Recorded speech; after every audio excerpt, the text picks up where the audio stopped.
It's appreciated, though. Good morning, Midnight's Edge fans. We're here to tell you that we have so much more to offer you now at our Mixed Tees store. Not just t-shirts and hoodies, but we do have plenty of those, and new designs for that matter. You can also get mugs, and of course our brand new limited Amber Turds stained blanket. That's right, just for your bed or wherever you need it. So head on over to Mixed Tees now and get all your apparel and goodies from Midnight's Edge. Get up, wake up, this is your final warning. It's time for Midnight's Edge in the morning.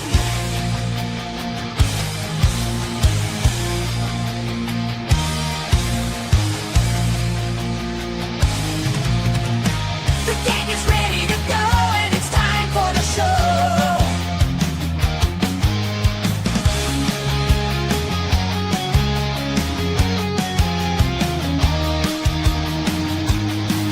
It's time for Midnight's Edge in the morning. It's Monday. Good morning. How's everybody doing? I am Tom Connors. We have the boss man Andre here with us. How you doing? Hey, I'm doing good. Greetings, everyone. Do you, Don, have another shirt?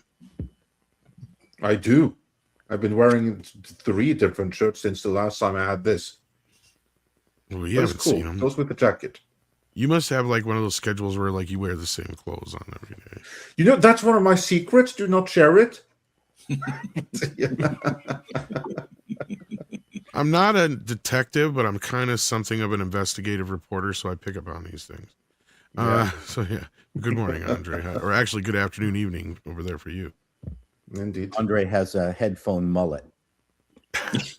Yeah. I have And that too. speaking of mullets, we got Paul Chatto here. How you doing? I think you meant pullet, as in a big chicken. No, I'm fine. Poulet, P-O-U-L-E-T. It's getting all French on us now. I am. I'm getting, French. That's right. Hello, welcome from the Great White North. Oh, I can't say Hello more. to you. Well, yeah. What, the Great White Yeah, Privilege? that's awfully supremacist of you to say. So, Yeah, Great White Supremacist. Yeah. Maybe you didn't know, but we have white privilege. How you doing, Chris? I'm good. And I thank you all for being here. It's a wonderfully cold morning for a change down here in the South. We are below Is it? 30. Oh, Wow. below 30. Okay. I was going to give you shit, but that's cold. Yeah, I mean, for us it is Tennessee. Like that for you would be like negative 50 to us. So yeah. How you doing, Marv? How's that part I'm doing place all going? right. Yeah, everything's going real well. You know, we got a whole lot of news coming out every single day. Things on my channel have been going well. I'm trying to up to 3 videos a day. So, and I spent the weekend making enhancements on my set. So, yeah, it's been a busy couple of days. It's 56 right now in Florida, which for us is freezing. Yeah. It's also very Woohoo. pink. But, yeah, it's awesome. Good looking set, Marvin. Yep. Thank you. Yeah. You know, every time I complain about the weather in Florida and someone's like, "Oh, boo-hoo," I'm like, no. You choose to live in a place that's normally cold. I don't. Yeah. So when when it gets slightly chilly here, I'm officially getting things that I didn't sign up for. No. I don't choose to live here. I got stuck living here because of my parents. Mm. And every time I try to get the fuck out, they pull me back in. Just when I thought I was out, they pull me back in. Yep. I just gotta keep making sure the iron lung is powered. One day they'll die, and then I can get out of here. Yeah. And then I got a kid here and all that other business now. So, yeah. Kids are important. You got responsibilities. First it was the parents, then it was the kids. So, generational sucking in, I guess. Yep. Once you create that science experiment, you're stuck. Yeah. Indeed. But speaking of science experiments, we got some Warner Brothers news to talk about. But let's say hi to everybody in the chat first. We got John the Beagle here. John the Beagle Dad, I should say, sorry. Mr. Tickle Trunk and Nick Mecha J are swinging around wrenches already. We got Jill Powers in the house, Hyper Guyver. Good morning, everybody. Hit that like button, share out the link. On the Rumble side, we got more Monkey and the rest of the gang hanging out all over there on the Rumble side. So we're live over there as well. Check it out. Yeah, let's get this show on the road because David Ellison is at it again. And not only that, Trump is at it again. So, Andre, what the hell's going on now? Well, this is a follow-up to a story that we had on, well, actually both Wednesday and on Friday. Let's just begin with a recap of last week's events. On Wednesday, you had Warner rejecting David Ellison's then most recent offer. And then on Friday, you had Ellison repeating the exact same offer that had been rejected. He's like, no, I'm giving you this one more time, take it or leave it. But apparently, and no one really saw why, because they had already left it. But we did see why, because now we know why, because now there's an additional update. This is something that was written about both in the trades and over at that Park Place, where Marvin, you did a great write-up on it. So let's see if we can't bring the Park Place story up on screen while Marvin tell us what's going on with the Ellisons right about now. Essentially, you know, on paper, you've got the Netflix, the Netflix offer is $27.13 or something like that. It's also, but that's partially backed by Netflix stock. Now, since Netflix is trying to completely change its business model, Wall Street has been punishing their stock. They are down about $150 billion in valuation. So that Netflix stock is becoming increasingly less valuable by the minute. On top of that, the other thing was they were banking on a sweetener of about $3 a share based on Discovery Global spinning off that investors would be able to get. So essentially, you're getting the same amount if we get as if you had taken Ellison's cash offer. Well, that's not really the case because NBC just spun off into Versant or Versant, however you say that. And that stock has dropped more than 30% since debuting. It is an absolute free fall, and everyone believes the Discovery Global stock is going to be exactly the same. So the Netflix offer is essentially worthless at this point. And Ellison knows it. If they turn this down now, they officially just have to admit they don't want to sell to Ellison. Mm-hmm. Interesting. I should never have bought the stock. You bought the Versant stock? Yeah, because I like this logo. That's what you. Here's my issue with this, though, and I get what you're saying, Marvin. Here's my issue with this: is that they're buying two completely different things. See, that's where I don't see there's any even comparison here, because Ellison is going in. He wants everything. He wants the whole kit and caboodle, lock, stock, and barrel. All Netflix is after is Warner Brothers proper. Discovery then will spin off into, you know, Discovery will take all the network stuff, right? So then they're not even buying that. That's not even part of their deal. Netflix doesn't even want that. They're not interested in that. So this is where I don't understand the deal. To me right now, David Ellison is, and I'm sure I'm probably the only one who remembers this, but in One Flew Over the Cuckoo's Nest when they're playing cards and Martini tries to play with the half a cigarette that's broke, and Jack Nicholson just kind of tries to remind him that it's the same damn thing, but it's not the same thing because it's broke or whatever.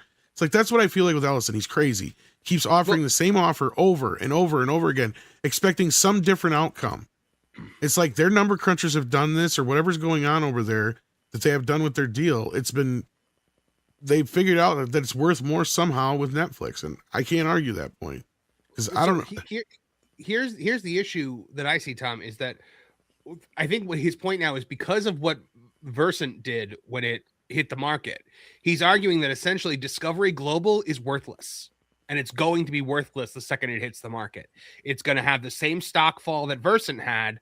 And so there's really no point in it spinning off into its own company because those essentially, honestly, I have always looked at it as like taking those cable networks.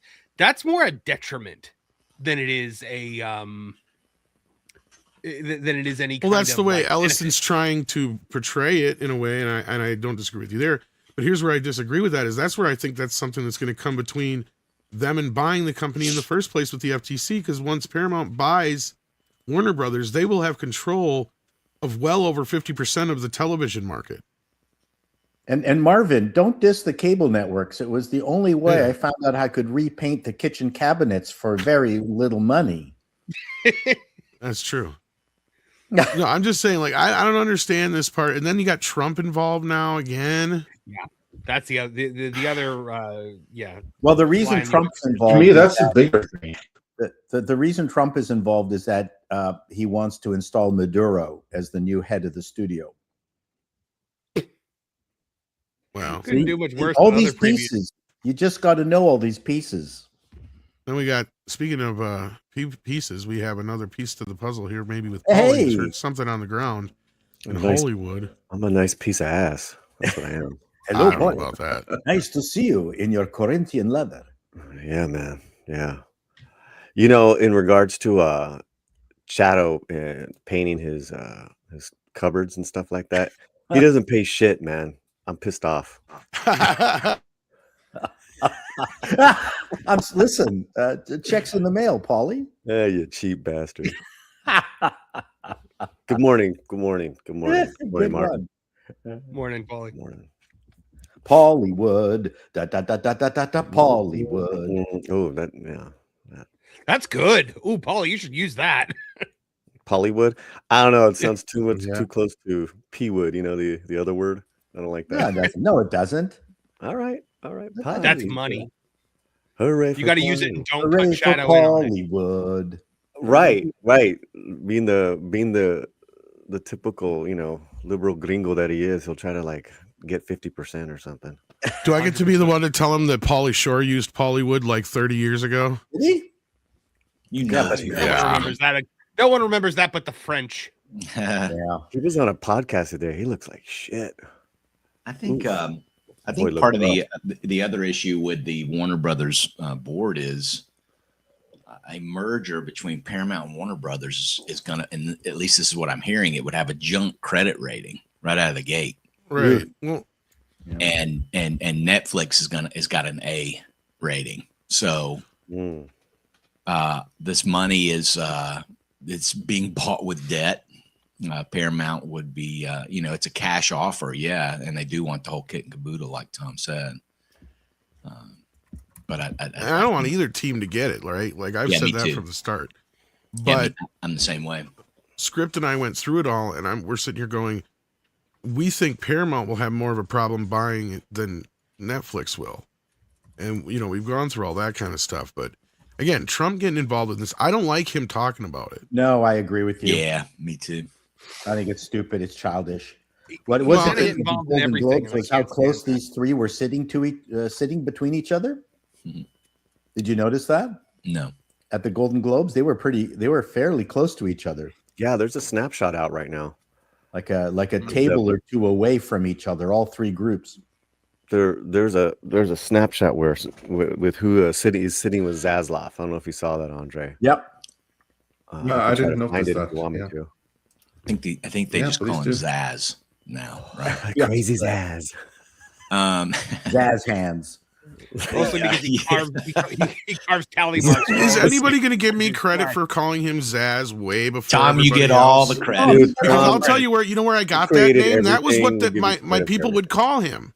we That is created- the name inside the studio or whatever you want to call it, inside the system. They call him Zaz or the Zaz. Yeah, we give you credit for anything that's gonna happen, that happened. That's Yes. you happened. better. Yes. Can we I'm try to just start? telling Can you. we try to start Zazzles? Zazzles. Zaz, Give That them sounds like the- some Zazzle. really bad candy from the 80s. Zazzy. Oh boy. No, What was the girl's Zazzle name? dazzle them. Too. Give them the So, old so this thing Zazzle. just keeps going and going and going. So Uh-huh. what's Well, the next this move here? offer is, I think it expires on the 21st, right? So like next Wednesday, a week from now. That, Yeah, I don't think that the tender offer. yeah. Yeah, I don't think tender that offer Warner is expires any kind of rush for that. Well, Ellis is suing for more disclosure too. I mean, this is a he fight. went to Congress to try to block this too. Wow. It really Yeah, he makes himself look terrible with all of these hissy fits. Like Yes. he is at the point Yes. now where he's like, "Don't care how I want it now." Baruch Assault. Yeah, that's what we said too from the Yeah. start.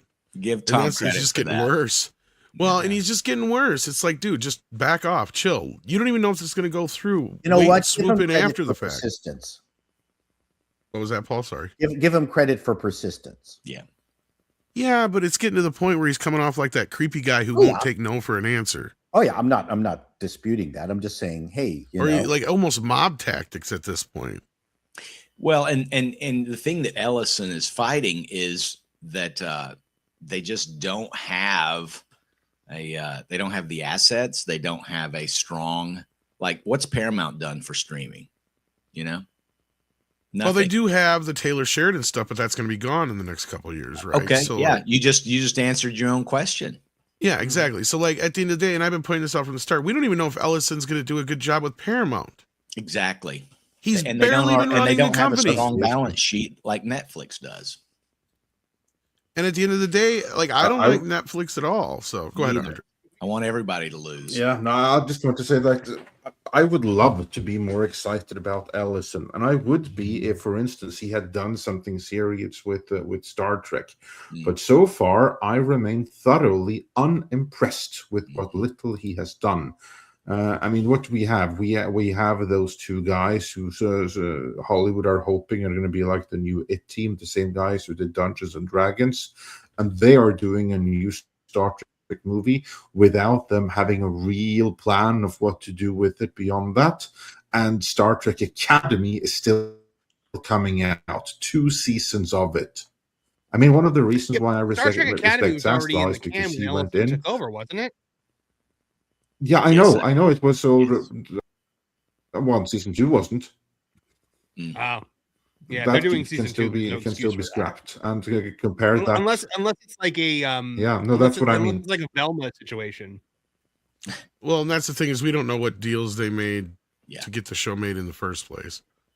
Oh, we lost. Yeah, Paulie. what we do know is any deal they can pay themselves out of. Yeah. No, and at the end of the day, I don't like Trump talking about this in public. I don't like him coming in and looking like he's favoring one side over the other. Mhm. It's just, to me, it smells like Ellison came and Well, wrote it's him a a really check, bad and I look. don't like that. And it also, Yeah. or the I think daddy Andre's on a came in delay. and pulled some favors right there. Well, hopefully Daddy came Trump's in involvement and will just tried to screw help out. everything up. I just hope it gets screwed up and nothing happens. Maybe that's all we need Trump for, just to mess it up. I just want to say right For now, if this anybody thing, from yeah, okay, StreamYard is listening, this thing fucking sucks. We are all out of sync. Everything Yeah. is all fucked up right now, and I don't like it. So we're not trying to talk over each other, everybody, right now. StreamYard is extremely out of fucking sync. Something is going on. It's been acting up since this morning. Yep. So sorry about that, guys. I apologize. It's just driving me nuts like Yep. crazy. So anyway, Andre, yeah, you I was not interrupting you. You were not interrupting me. You just kept stop talking. I would wait for you to quit. So yeah, it was Yeah. just a mess. But anyhow, Yeah. so where were we here with this Trump thing? Because yeah, we got Paramount suing. We got him coming out publicly now and saying what he's saying, and I just don't like this look. It looks very bad for Trump. It looks very bad for Ellison. It looks very bad for us as a whole, as a country, that, you know, this is what's going on in the news when we got all this other shit going on. Why is Trump talking about this? Yeah. And he's flip-flopped on this how many fucking times now? Because it wasn't what 2 weeks ago he was saying, well, if they're my friends, I'd hate to see my enemies, because he was all pissed about the CBS report for 60 Minutes. So, I mean, look, say what you will about Trump. You can like him, hate him, whatever. This is not a good look. No, hopefully the only good outcome from it is that he messes up the whole deal. I know Paulie just shared a link in the back from Variety saying that, you know, they spotted Zaslav and Sarandos embracing at the Golden Globes. Oh, 'cause they're best I wouldn't buddies. necessarily call it an embrace. You know, a handshake and a shoulder tap. But, It was manly. yeah, well, I think it points to the trade's desire for this to be the deal that goes through. You want to know one of the reasons? Look, if there's any favoritism here besides whatever, because look, I mean, I don't think there's any back end deals or whatever really, because Ellison was already been accused of trying to bribe Zaslav. I don't know if you guys heard that part. Yeah. So you got that going on already. At the end of the day, you know what I see here, and I hate to admit it, I see two Hollywood outsiders.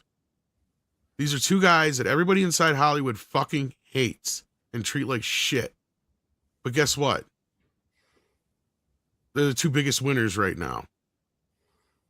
Because Netflix, no matter what you do, they're the top streamer. They won the streaming wars, regardless. We all knew it was going to happen anyway. And right now, there's no studio that can touch Warner Brothers. So, I mean, Yeah, that's as another it thing I should see. be. No, I agree with you. The Versant, though, the deal that Paul was talking about, and I think Marvin wrote about, was that stock just tanked. What was it, Marvin? Like 30%? 30%. Yeah. Paul Chatto lost a lot of money. Yeah. Yeah. Millions. That logo is still cool, Paul. Well, NBC Universal's not as.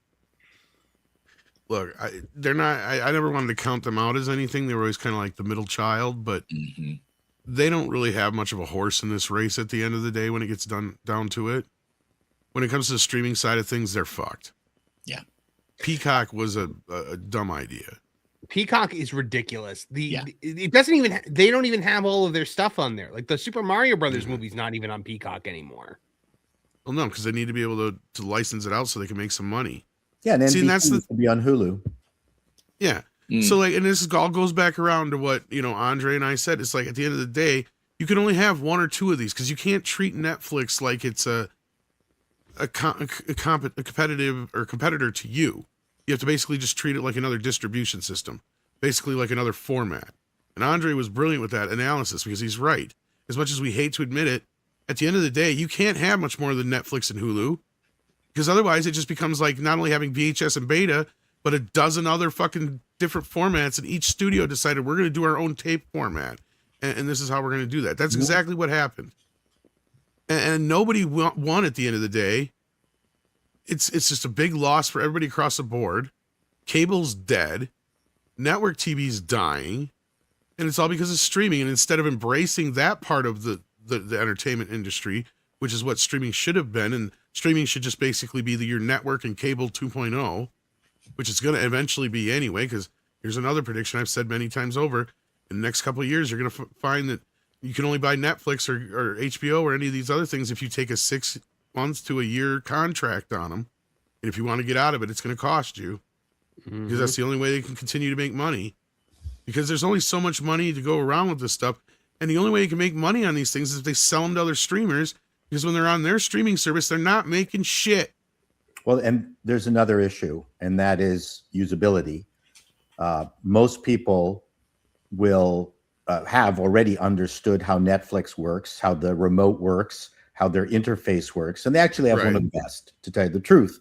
With each new streamer, it actually pushes more people towards Netflix, because some streamers have a pretty good interface. Apple actually has a really shitty one.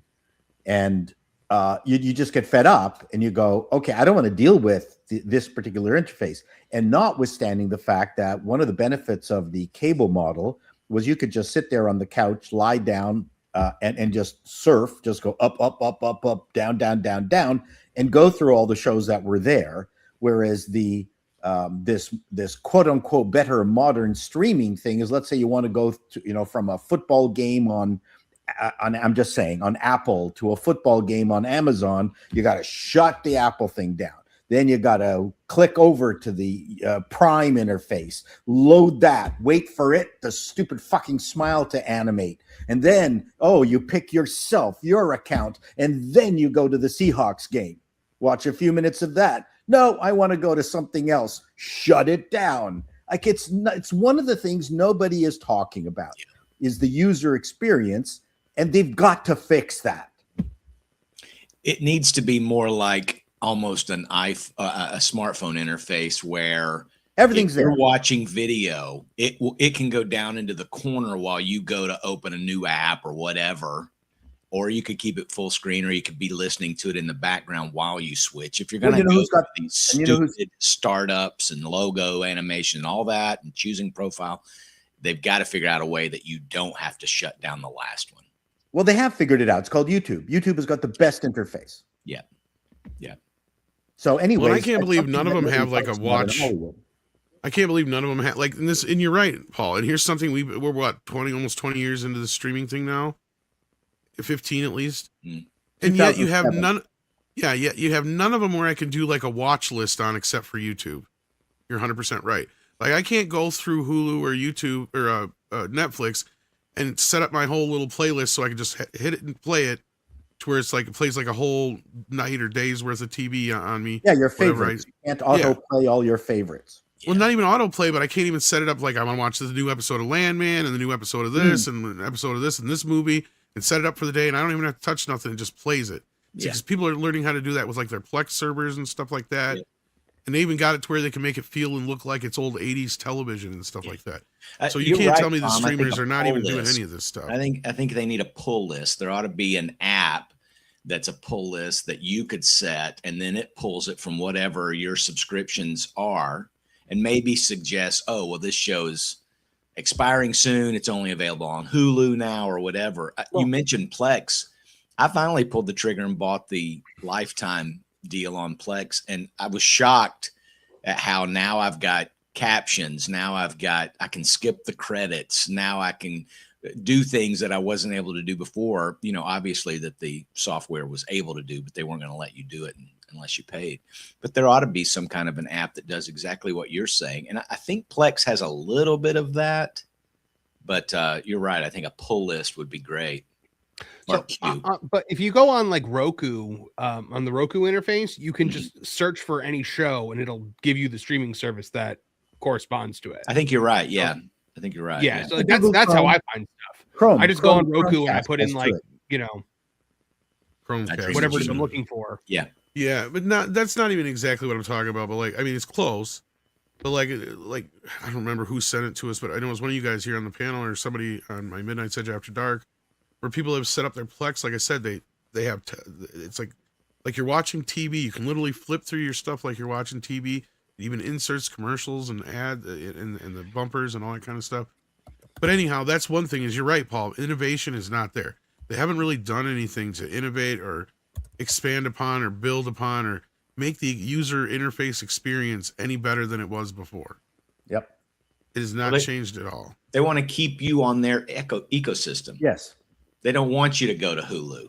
They don't want you. It's not even about that. It's about making it more of a better. Like, and this goes along with like what I used to gripe about with Blu-ray and DVD. Compared to DVD menus, and now with 4K menus, where it's literally just a static image now for most menus on discs. They don't have nothing. But you go back to DVD, and they've got some of the most innovative menus systems and stuff that they did. Like, I remember Matrix breaking everybody's fucking DVD players when it came out because it was so advanced. One of my favorite menu systems is you go the Wayne's World movies, it comes up and it's like basically the old cable cable thing where it would, all the channels would just keep scrolling. Have fun with it. Cheaper, faster, less bells and whistles. But yeah, so anything more to say about the Ellison, Trump, Paramount, Warner Brothers thing here before we get into some super chats and get into some other stories? Or we'll see. How Andre's having tech issues. Yeah, and they should be over now. It's mostly StreamYard, dude. I don't think it has. What we should need to do is do an over/under as to what will end first: the Iranian revolt or the purchase of Warner. What's the over/under? Iranian revolt ends first, one way or the other. Yeah. My prediction is next year Netflix is the owner of Warner Brothers. That's my prediction. Or what comes first? The Netflix owning Warner Brothers or Grand Theft Auto 6 coming out? Oh, that's a good one. No, they're going to keep delaying Grand Theft Auto 6.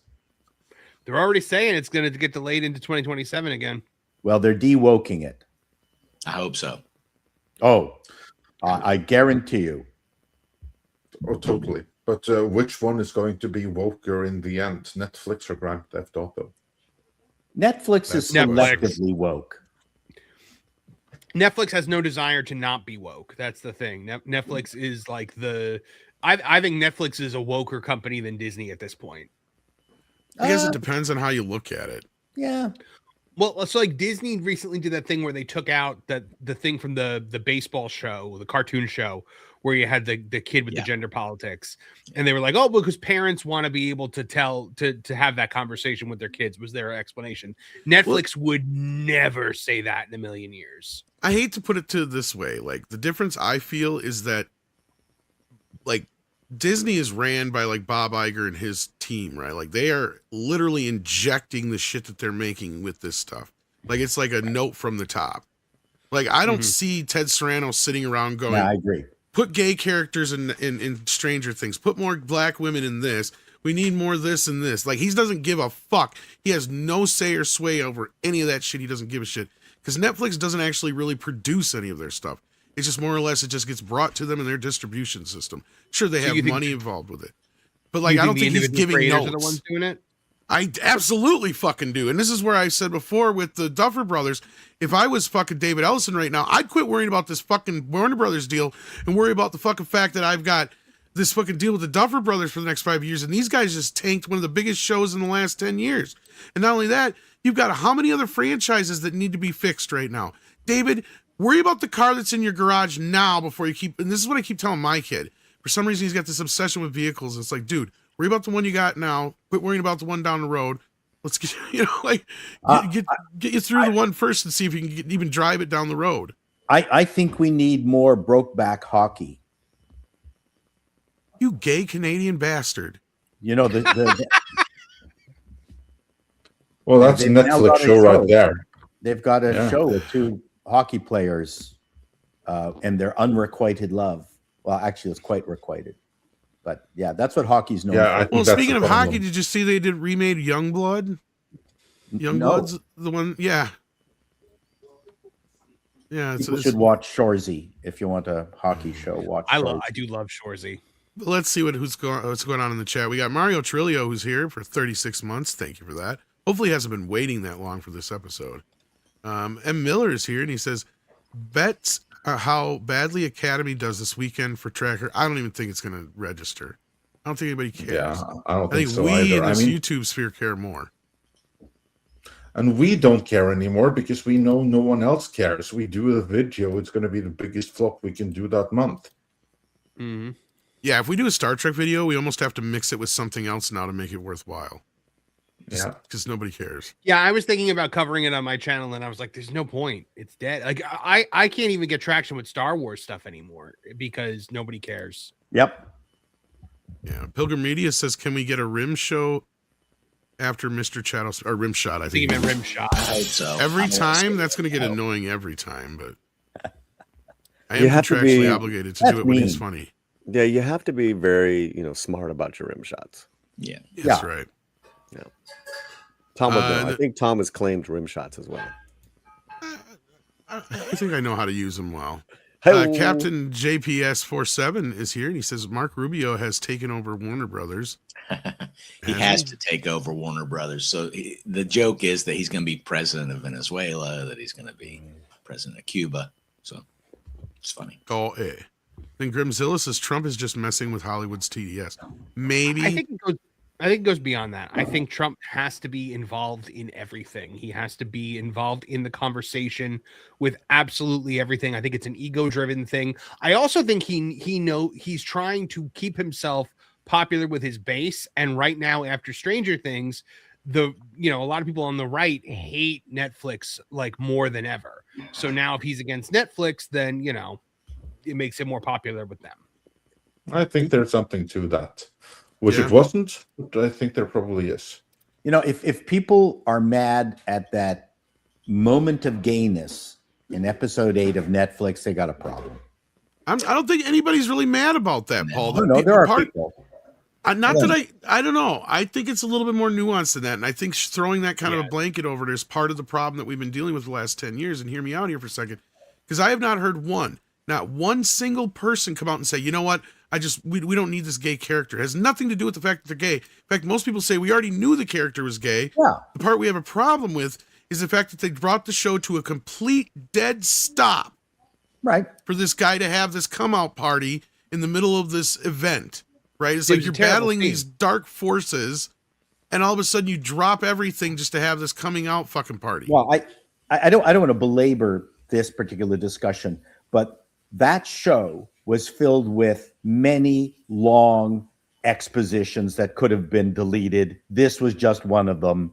I don't make any difference. But it was also Maybe the end of the penultimate episode. Like, I That's think what it I'm was saying, just yeah. poor timing. It was poor writing. Oh no, it was- I agree, but who cares? I agree with everybody's assessment on this, and I don't like that people are pinning it down that it's just because it's gay, because I don't think it matters if they were gay.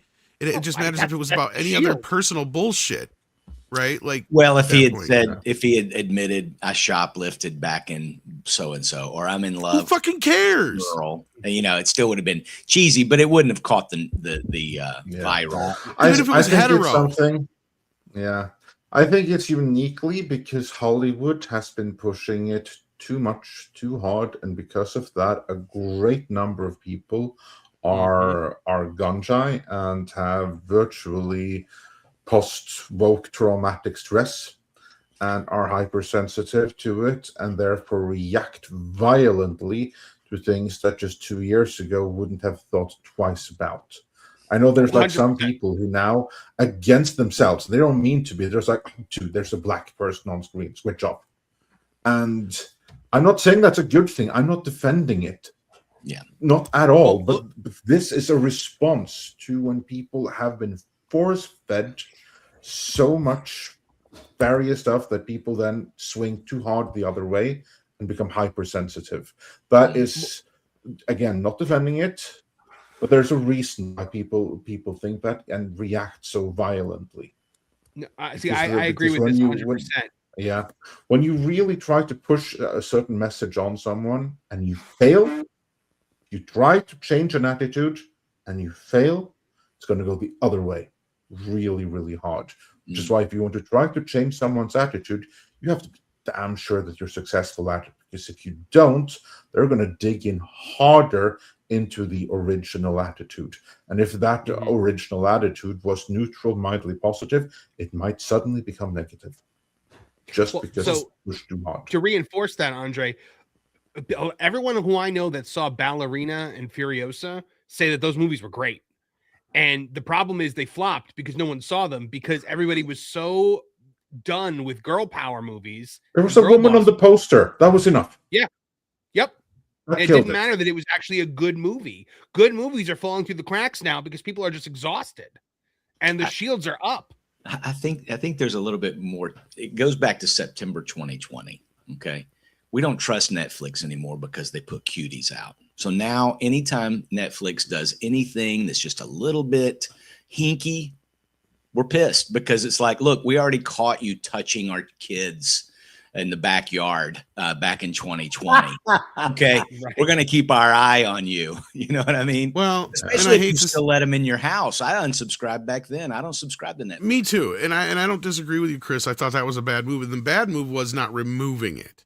See, it wasn't so much the fact that they put it up, because let's be real, it's not like Netflix produced the movie. Right. It was a French Absolutely. film that they bought, just like I said.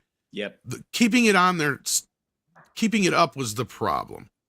At that moment, that's when they should have just pulled the goddamn thing down, reassessed everything, and took it from there. And if they would have quietly put it back on 6 months later, nobody would have fucking noticed.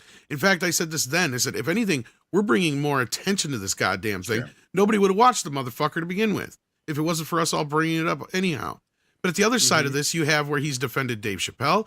He's defended Ricky Gervais. Ted Sarandos has. So you got both worlds here with Netflix. I think their whole thing is we don't give a shit. We just buy this stuff and we put it out there. There's an audience for it somewhere, right? I think that's the way they see it. The outrage. They They like do. the outrage Don't get me from- wrong. That's the whole old adage in Hollywood of there's no such thing as bad press, though, Marv. That's the thing. And at the end of the day, whatever dent that Cuties may have caused Netflix, they didn't notice. So Greg doesn't- Peters, the other CEO, has said recently when he was asked about, like, when Elon was doing the cancel Netflix campaign with all of the gay stuff going on, he said, well, if our content's not making somebody angry, then we're not doing our job. Oh, that's a stupid thing to say. That's a stupid thing to say.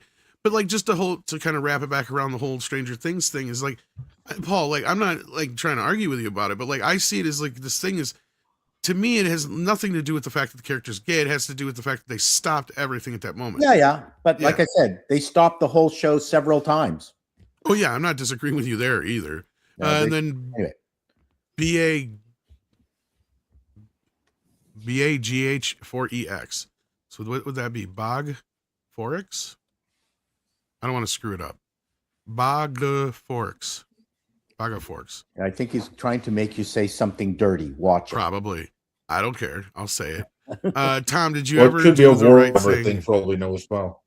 Yeah, Tom, did YouTube ever do the right thing? No. In fact, I'm glad you brought that up. No, for those who don't know, I lost my appeal. The robots did not feel that I was worthy of YouTube. So Yeah. I'm seeing more and The more. robots big also did channels not going feel to that they Rumble. were wrong the first time.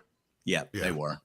I hope that the Rumble grows. I also saw something very cool that's supposed to roll out in 2 weeks, I think, on X, where there's going to be a button you can just make a direct donation right to that account. So, hey, circumvent. Well, I'm circumvented. the only way people can help right now is just to keep retweeting my tweets, let YouTube know they fucked up. And if you want to support me, I got a PayPal that helps out. Because, yeah, it has been a rough go already, and it's going to be a rough go once we do start a new channel, because it's going to take a little time for it to get monetized and all that business. So we appreciate any help you guys can give, even if it's just retweeting and blowing up YouTube. But be nice, be courteous. And also, we lost, Cecil lost his channel this last weekend, too. But that was a little bit different situation from what I'm hearing. They deleted that channel. Yeah, that was because of the whole Tim Waltz thing. So we'll see. Yeah, I thought you could make fun of government elected officials. I think he's going to get his channel back. I have a feeling he'll get. He's his on back Rumble. way He said before he's me. done. I bet you they'll reinstate it though. You watch, because he got a response right away. I did not. See, he got a response from YouTube like that, and they're like, "We'll be investigating this right away." Blah blah blah blah. So I bet you by tomorrow or the next day, his channel's back up. You watch. It's just because I'm me and they don't need me. They don't care. It's just too whatever it dangerous, is. Tom. I'm too dangerous. I'm Yeah. infamous. as they say. Did anybody go see Primate this weekend? I was a little curious about box No. office. I didn't know if anybody saw it. It did okay for what it is. I guess there was a little buzz about it, but I've not seen it. I can't speak on it. But considering it gave the top films a little bit of a run for their money, because I think it did what, 11 or 12 million. I think so. Yeah, 11 million. And People like killer monkey movies. Greenland 2. Did anybody even hear a thing about that movie? Yeah, we didn't talk about the box office. Jesus Christ, it's Monday, isn't it? I was just thinking that. It is. Let's quickly go through the box office. Actually, let's do that. Business. I mean, it's Fire and Ash again, #1. So yeah, so let's. That's pretty much the. And then and then maybe we talk about the Golden Globes. I was just gonna say I was trying to get us to the Golden Globes, but yeah, let's bounce off of that. So yeah, Avatar came in first place again. No surprise there, but I think the big surprise was the Primate doing well. Let me bring up the chart here.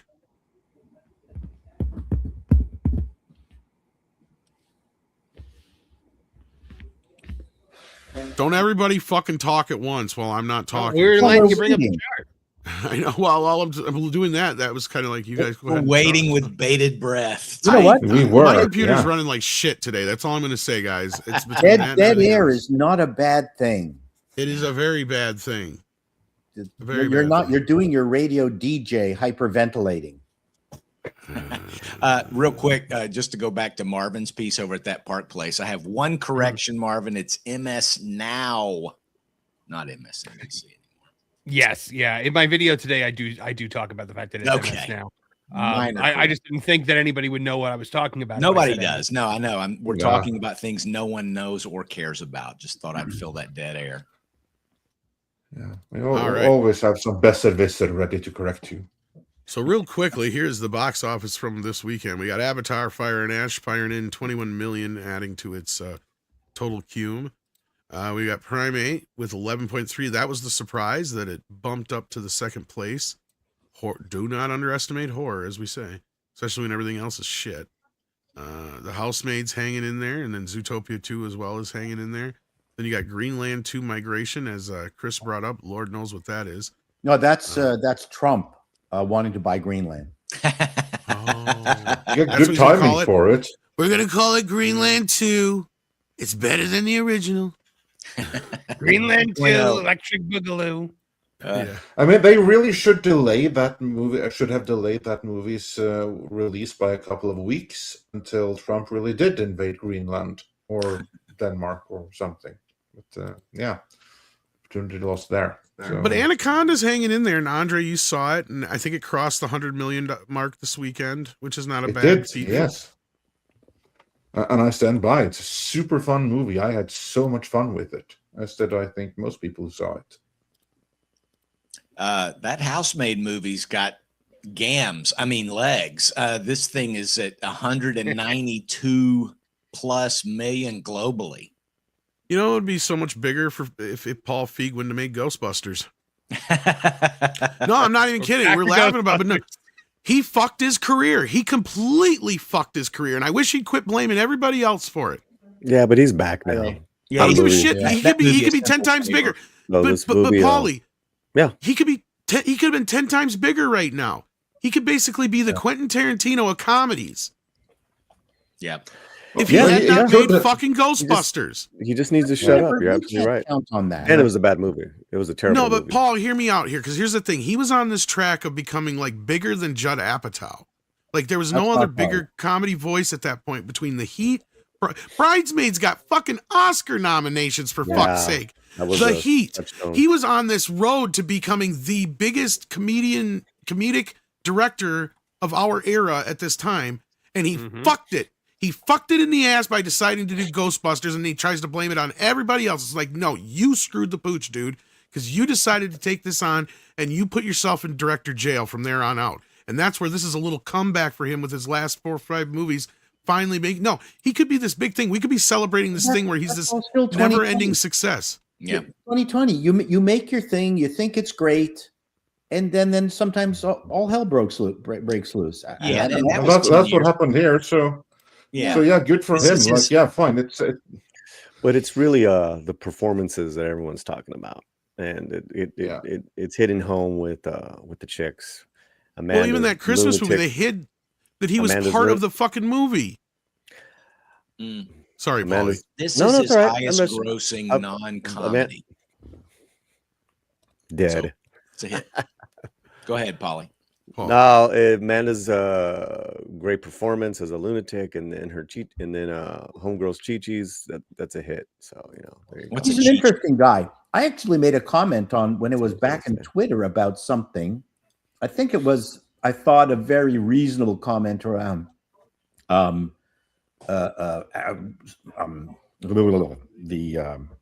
controversial movie here, Ghostbusters 2016. He actually tweeted me back and appreciated my balanced view.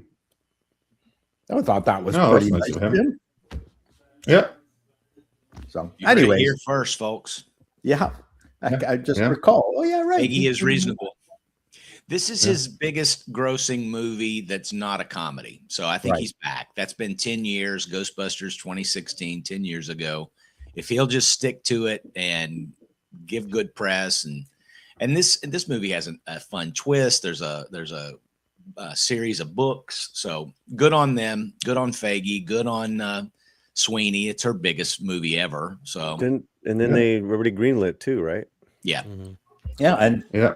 I agree with Ghostbuster. That was a fiasco. We all agree. Yep. Spy is one of my favorite comedy movies. Mm. That's what I'm That saying. is He could No, have fantastic. Tom been- was right. I He mean, could have been the equivalent of that had he not Yeah. fucked Well, himself. And it's well- not 3 or so 4 much that he films. made the movie. If Yeah. he'd have just turned around and said, "You know what? I fucked up, guys. Yeah. Sorry, I was a big Yeah, mess." Yes, That's the yes. problem. That, That's the that problem. I agree with. Yeah. Well, and there I were can give studio you- directives. Tom, you've said it. Yeah. I don't know how many times about some of the things that the studio kind of forced him into doing. Ghostbusters. That You'd be surprised how much of it was just him. And Exactly. no, He wasn't forced to do very little. I mean, the problem, he was the one who made that happen because he came with the idea to Amy Pascal. Amy Pascal loved the idea that she shouldn't have loved, that she should just shut down instantly, and then it went on from there. And then it was her and Feig, and the only issues came later on when you had like Dan Aykroyd and stuff making some demands later on. You had Tom Rothman, who replaced Amy Pascal towards the tail end of production. But as the movie was being developed, he had pretty free hands. It was in post-production That's what Dan when Aykroyd issues started. Yeah, that's what Dan Aykroyd was talking about on that interview that's all been pretty much erased from the internet somehow, where he flat out said that we told the director you needed to shoot these scenes during the making of it. He didn't feel that they needed to be shot. After we were done, we realized we needed those scenes shot, so we had to go back and do $40 or $50 million worth of reshoots. So all the money that Rothman saved went right down the fucking drain. And ever since he flat out said that director will no longer be welcome back at the lot at Sony. I do remember that. Yeah. Jumping back They up did to include the movie in the box set, right? Oh, then They there was that didn't, whole no. fiasco. Well, and that's the thing is, Paul, and that's what I keep saying, Paul, is that Feig can't let it go. Every single year, that's our You Christmas needed to present. let it go. Yeah. We get a Christmas present every year from Mr. Feig because he has to go out and say something about Ghostbusters, so we get to do another video about it. Yes. I you think- need to let it go. it just reminds everybody of what a piece of shit it was. Yep. Like, Indeed. let us erase it from our memories, or you did Bye-bye. something good. Keep performing. Jumping up to back up to Primate. Primate, Anthony, who saw it, one of our writers, he says it was a crowd pleaser. It did everything it was supposed to do. Slasher effects, all that stuff. So maybe it's really good word of mouth that it's doing well. Just put it out there. Well, monkeys are up there, like not as popular as clowns as other things, or apes, or however you want to put it. But there is a handful or better of these killer ape films, and they've all done so-so. I mean, they've never had it's not like it's a craze or anything like zombies, but it does well. And every once in a while, like they had that monkey movie last year too. Yeah. Next, it'll be the sequel will be Primate versus Anaconda. I hope so. Don't give That's the them same thing in ideas. comic books. For years, if you would put a monkey on the cover, people, for whatever reason, people snatch it up. So there's something going on. You have the odd monkey shines. Yeah. So, Yeah. do you remember Marvel Apes, where the apes ended up being vampires, and it was like the famous thing where like Casada apparently went to them and was like, "Can the apes be vampires?" I met Casada because I was doing a panel at a convention, and it was right after his panel.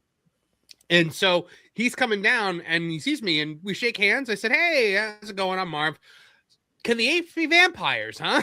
And he was just like, "Oh man." He's an One of the imbecile. Stupidest things ever. He's a fun imbecile, but he's an imbecile.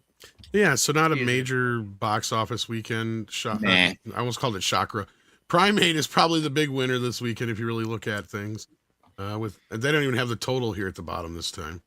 So we don't even know what the total was this weekend, but I don't think it was very much. Way less than 100 million. Marty so Supreme not- still hanging on a little bit, but I don't think they're going to make their. Wasn't the budget on that like 90 something, 94? I think it'll do better in the ancillary market, but this is where they decided to trade their souls to streaming. Yeah. And it could have been a video hit. Yeah. Because Marty Supreme did okay at the Golden Globes, did it not, Paul? It did okay, Yeah. but the big winner, of course, being the anti-Trump film. Oh yeah. There's And, your segue, The Paul. Apprentice. And Demon Hunter and K-pop Demon Hunter was a big winner. I was talking about the Leo movie that was an No, I know anti-vice that. film. I'm just saying. Oh, Yeah, I know. I meant for Marv. The Leo Marv movie was that no one asking. saw. Yeah, Well, don't think the left discovered this weekend that it has the ICE message in it or whatever. I don't know if you saw that. Yeah, that's we right. all saw that initially. We're like, Yeah. I mean, if I could be go so ahead, Paul, bold tell us. if I could be so bold as to say, I said all that when I walked out of that theater and saw that movie. That's what I was a year saying. ago. We were well You aware did, of it. yeah. Yeah. This was just like, Yeah. I mean, they teed it up. I mean, this is like a wet dream for limousine. I give you liberals, credit for Hollywood. that, Paulie. You Thank said you, it brother. then. I think that it was going to be Best Picture Oh. winner, and I think it Oh, will it's gonna I be, think you're right. and Sinners will suffer, and Sinners Yeah. is not that great, but it was No, a but crowd it's not as pleaser, bad as that movie. Probably. People Right. saw it. and it entertained. I think Sinners does a lot of entertaining. You can't You're say right. like, oh, I like comparatively too. But you know what I was surprised with when I first saw One Battle After Another is like, this is not even a well done film. Everyone's talking about how fucking great PTA is. Oh, finally, it's like no, his other films were amazing. Is There Will Be Blood and all that, but you have everything from them raiding ICE detention centers. I mean, literally the shit that's happening right now. And I just didn't appreciate it. I didn't appreciate the depictions of Black women, of Latinos, and only white people can write shit like that. And guess what? That's who fucking wrote this film. And guess what? They're going to award themselves. And they did last night. They're going to keep doing that because they're so important and we need to shut up and learn. Yeah. So, Paul, take us through the Golden Globes yesterday. I'm trying to find a good list here of the winners. But You know what? It was a serviceable show. Nikki Glaser started off really hot, and then after her opening bit, everything else she did was terrible. For some reason, she fell off the edge of the planet. Everything that she did after that tanked badly, and that was really weird. So I don't know whether they were ad libs that didn't land. She stumbled through jokes afterwards. She suddenly got the yips. You could tell as a stand-up, I could kind of tell she got the yips. And it was again, apart from, I didn't see the De Niro bit for whatever, maybe I stepped away briefly, but it was a very non-political show in the show. There's the red carpet stuff.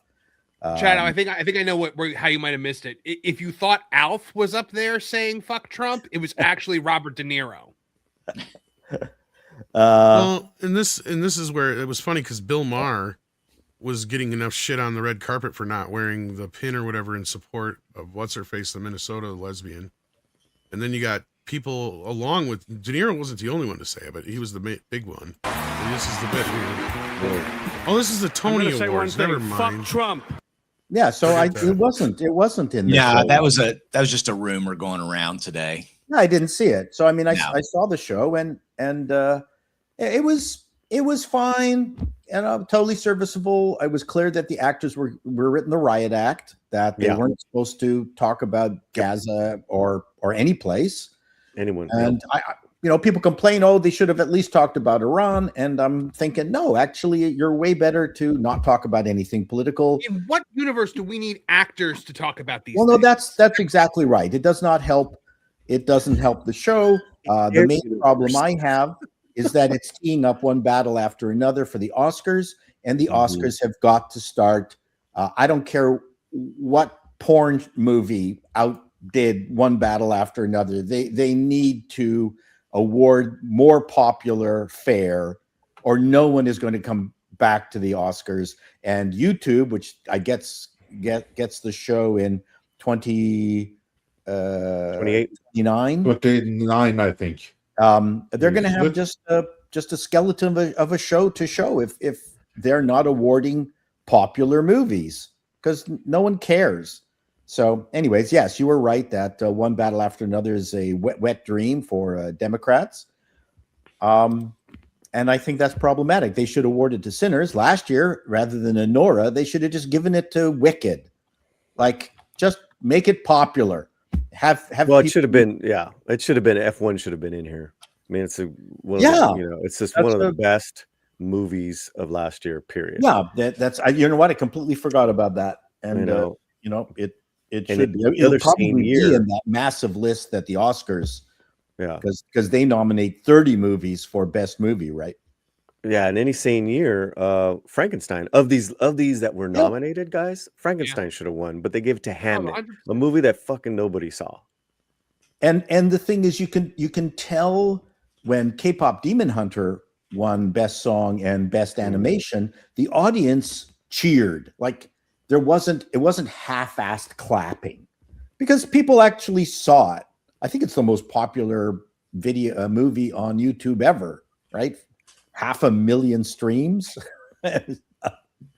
So yeah, that's the song that really, on Netflix, you mean? Yeah, On it's Netflix. the most What did popular I say? Netflix film of all time. Yeah. Yeah, on And the Netflix. song "Golden" was a global hit, someone had asked me, "Oh, should it win over the Sinner song?" I'm like, absolutely.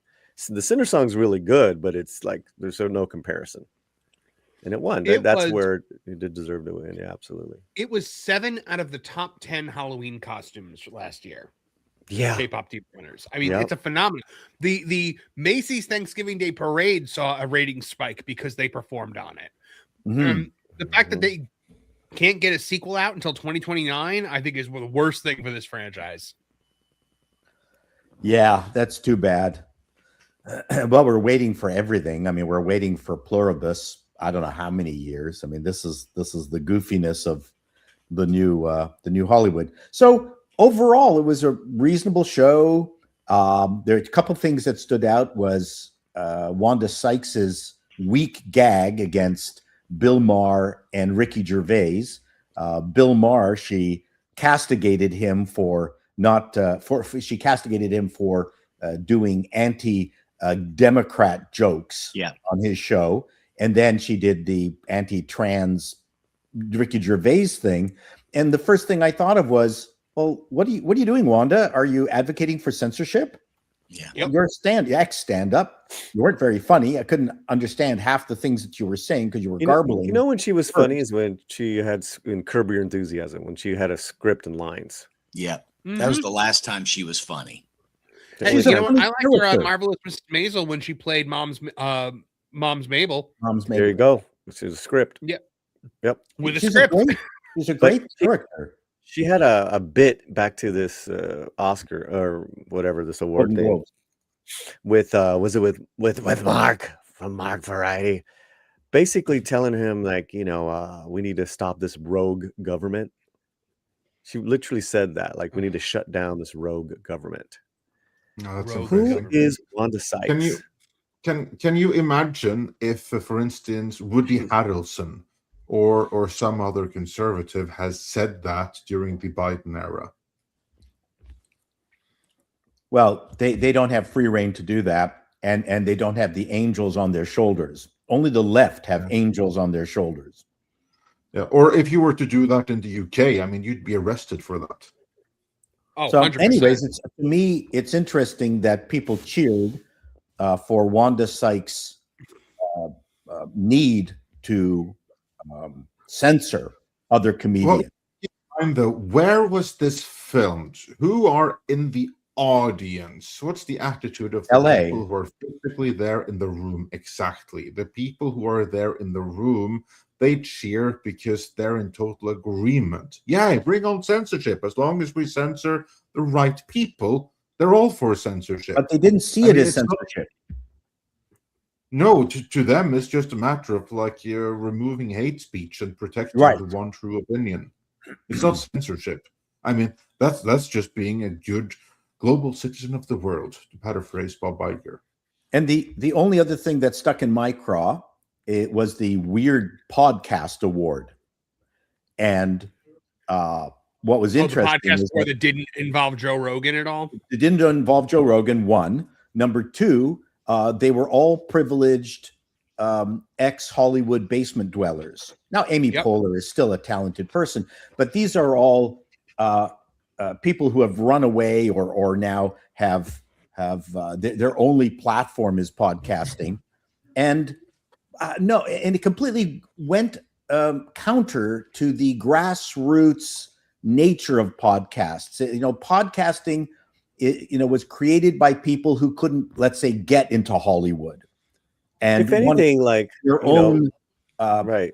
entertainment platform. Mhm. And yet the Golden Globes version of podcasting awards was rewarding people who are Hollywood elite, let's call them, and who then go slumming in podcasting land. We're going to give Yep. awards to them. Right. And it, to me, was antithetical to what podcasting is about. Yeah, I mean, I totally agree. You could even have awarded to that Mark guy who started his Mark podcast in the Maron? basement. Yeah, but I think it was his last year that he's ended. But at least Yes. it fits that criteria of what you You're just right. said. Or what was his name? Theo Van, I don't know what his name is. Yeah, Theo Joe Van. Rogan. Yeah. I mean, people that are, real podcasters that have real audiences. Yeah, Anyways, yeah. that was a joke. There's one podcast, Small Town Dicks, which is murder recreations. That is just huge. I mean, the problem is there's a billion podcasts, but this is a dumb category if all they're going to do is hand it over to actors who are now slumming in podcast land.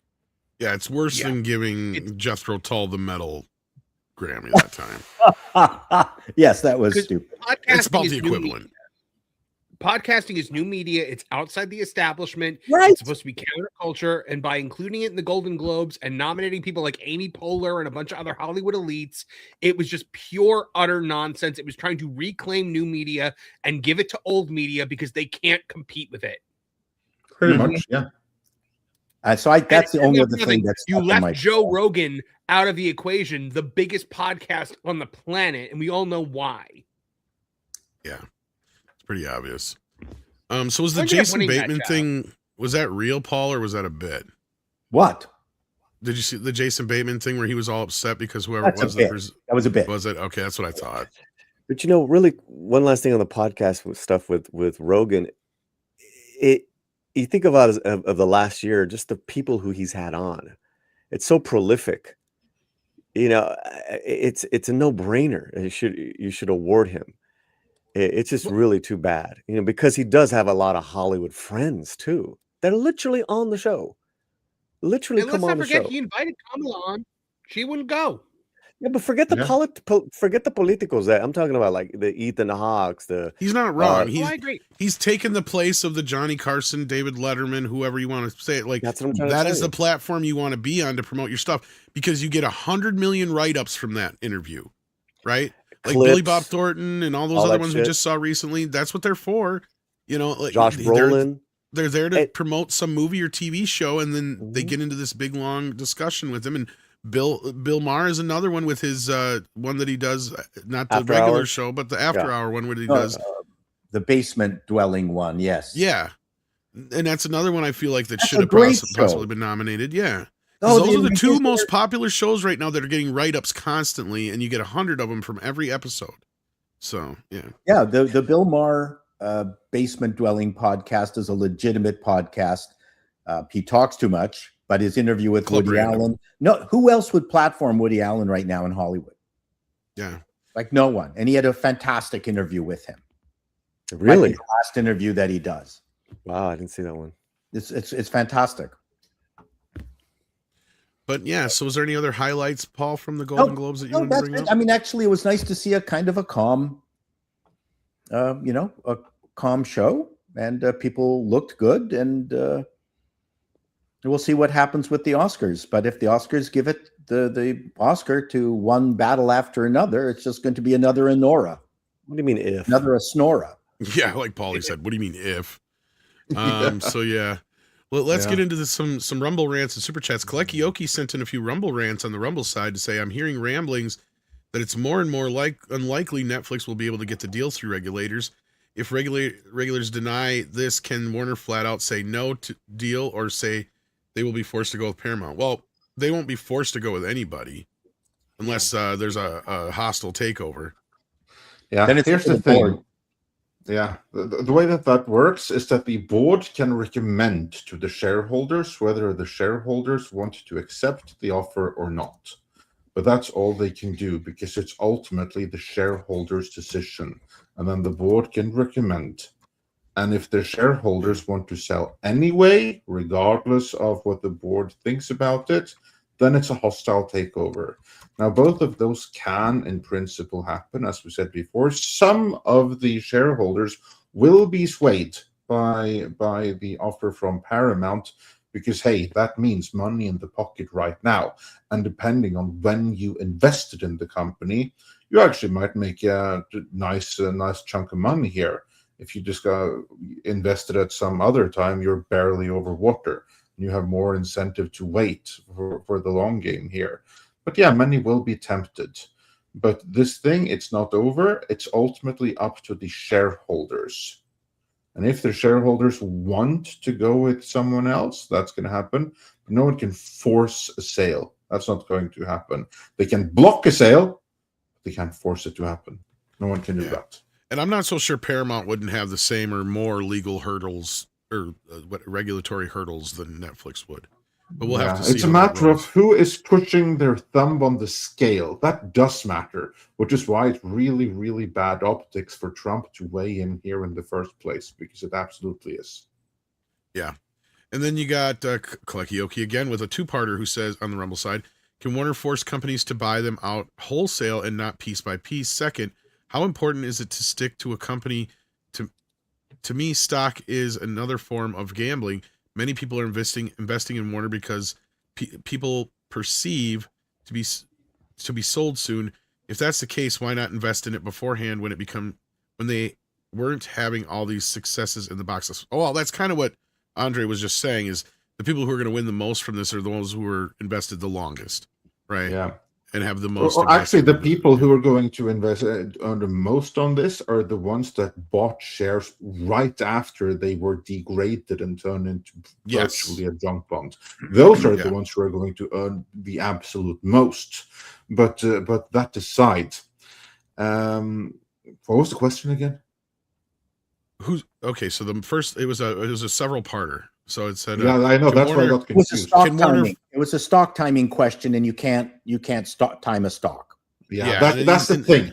That's the thing, because I just because there were several questions in there, but in terms of the stock, if you could go back in time now when we know, it would be brilliant to go back and buy the moment after it was turned into a junk bond. But you didn't know that at the time. No, that's the gamble. I did. Because I told Mikey, I said, buy it now. Yeah, you had the strong gut feeling, but people other than you though, people don't know, because suddenly now everything can go to the hell, and the company can be worth even less. That's why, sometimes it's more than other times. You may have a better feeling, and the people who do that, they are generally the traders, and they specialize in these small little things that they follow. So like Tom knew, this was the time to buy. They know, and most of the time they're right, that now is the time to invest in cattle. Now is the time to invest in sugar. Now is the time to invest in this or that company, because you have these specialists that follow this tiny little segment, and they're experts in just that. Yes, exactly. And trading places, that's exactly what I mean. But still, it is gambling, because something can happen that really throws off all your projections. So ultimately, it is gambling. And the people who do really, really well in stocks, they gamble, but they gamble with the system. And that system works most of the time, doesn't always do, but that's why they diversify, so that if one thing goes up, then hopefully something goes down, something else goes up, and net they go a little bit up. But diversify. Surprises can happen, which is why people, again, like changing places, you can lose a shit ton of money in stocks. And if you add gearing to it, you can lose more than you have in a very freaking short amount of time. Yeah, and the stock market, especially in the United States, twists the performance of companies in a gambling-like way. Unfortunately, if they knew what they were doing, they would get rid of hedge funds. They would stop shorting stocks and just demand that stocks are closer to the evaluation of what the business is at that moment, as opposed to buying a stock valued 10, 15 years into the future. I mean, it's a stupid way to make money. It's a very manipulative way to make money. Right. And the insider traders have already made their money by the time you get in. Yes, they have. So, but that's not advice. I'm not giving advice. No, we are not doing that. We'll leave that to the professionals, the ones who made their money before you get in. Next topic. And then the first part of his question again was, can Warner force companies to buy them out wholesale and not piece by piece? No. The only thing that can be done, they can't force anyone to say that if you want this, you have to get this. Then it's always it's like, we the board, we will recommend to the shareholders that we accept the offer if you add this. But they can't force anyone. they can request it. Now, the regulatory bodies, they can go down and say, you know what, you actually can't buy all of this. You have to separate this and sell that to something else. Otherwise, it's too much in one hand. So you can do it the other way around. There you can do forcing. But then it's not Warner who can do it. It's the regulatory bodies. And they still may come in and block this thing no matter who does it. Problem is, now it's going to look extremely partisan because Trump has already spoken about it, which he shouldn't have. Right. And that's what I've been getting at too, is I think at the end of the day, I think the FTC will tell Netflix that the sale can only go through as if they shed HBO as well. They can't have both, I think is what they're going to tell them. Now, the other side of it, Paramount has a lot more stuff they're going to tell them you got issues with, between the networks, the TV shit, the cable, all that kind of stuff. There's too much stuff that's going to come together. So I think they'll have a bigger hurdle than Netflix will, because Netflix isn't technically the same kind of company. So we'll see how this rolls. But those are great questions, Kalekioki. And speaking of Mikey, he's in the chat. How you doing, Mikey? He says Anaconda rocks even better than Avatar 3. Oh, I hope so. Which was damn good, but Anaconda was 5 times better. I agree wholeheartedly. If someone, like for instance, my daughter, she wanted me to take her to see Avatar, so she could see a 3D movie for the first time, because that doesn't happen too much now. And I was like, oh my God, please see it with someone else. I'll have to sit through that one more time. Probably I will have to go in the end. But if someone wants to see Anaconda, hell yeah, that was a blast. I'd watch that a second time in a heartbeat. But Avatar, I mean, the movie was okay. I was watching it. Paulie was right about that too. It needed to be a miniseries and not a movie. But I thought it was just a headache to watch that thing for like 5 hours or so. It felt like. But yeah. Thank you for being here, Mikey. We miss you. Hopefully you're doing well. DCB Titan says the best part of Ghostbusters 2016 was when she slapped McCarthy and yelled, "The power of pain compels you." It was the power of Patty compels you. Then I realized I misheard the line. Yeah. And then Bog4X says we just had to endure Ethan Hawke talking nonsense and with Kit Harrison telling us how dare you didn't see De Niro, don't want to, but par for the course. Yeah, so as far as we can tell, the De Niro thing was from the Tonys. Yeah. And Kit Harington. Yeah. But that's okay. But speaking of actors and all that kind of business, I know, Chris, you got to get going here. And then I've got an acting job. Yeah. You got an acting job. Actually, I had one more story I wanted to get to before you leave, or before everybody else leaves. But Chris, why don't you tell everybody about what you got going on? Man, I got so much going on. Go to bleedingfool.com right now. We are churning and burning the latest on the Lucasfilm possibly ditching the entire Mandoverse, as if anyone still cares. We'll see how that movie goes, but right now it's kind of all leaning on whether or not Ahsoka season 2 does well. There's also another dead body was found at Disney World. I don't know if you guys are following this story, but there's been like 6 since. There's been a whole lot of that going on. So that's top of the fold over at bleedingfool.com. Is there a serial killer at Disney? No, it's not that. But it's just it's serial attention seekers who want their that's really bleedingfool.com or at bleedingfool or at Chris Brawley on X. Always had fun with you guys. Great to see you, Paulie, Andre, Tom, Paul, and Marvin. Chris's movie that he's auditioning for is with Kevin O'Leary. That's right, and it's called Rim Show, I think. Just kidding. See you guys. Take care, brother. So yeah, the final story I had for us today is an interesting one, and I believe this was from the carpet of the Globes, or the Saturday, if I'm not mistaken. George Clooney come out to respond to Tarantino's criticism of actors Owen Wilson, Matthew Lillard, and Paul Dano. He said he'd be honored to work with them, and claims that we're living in a time of cruelty. God forbid somebody's honest. Well, and I got to say this. Look, there's the old adage, yes, if you don't have anything nice to say, then don't say anything at all. But there's also a thing called criticism, right? Film criticism, television, all that kind of stuff. We're critics, right? On this panel, we talk about this stuff all the time. I think this is an attack on criticism, and I've been seeing this slowly creep in, and it's like, You know, the old, oh, if you don't have anything nice to say, then don't say anything at all, right? Well, guess what? That's not how the world works. And I feel like Tarantino, whether I agree with him or not, has every right in the world to say that Paul Dano sucks in this, or Owen Wilson's not a good actor and he didn't care for Matthew Lillard in something. That is his fucking right. Not just as a human being, but as a critic, because he is somebody that I do listen to when it comes to his film reviews. And I think that this is just stupid of Clooney to say. I'm curious what you guys felt about it, but I feel like all of us should at least have opinion on it, considering we are, critics after all. And I think it's kind of stifling to say that, oh, it's cruel just to, no, it's fine. There's no reason why Tarantino should ever have to work with Matthew Lillard.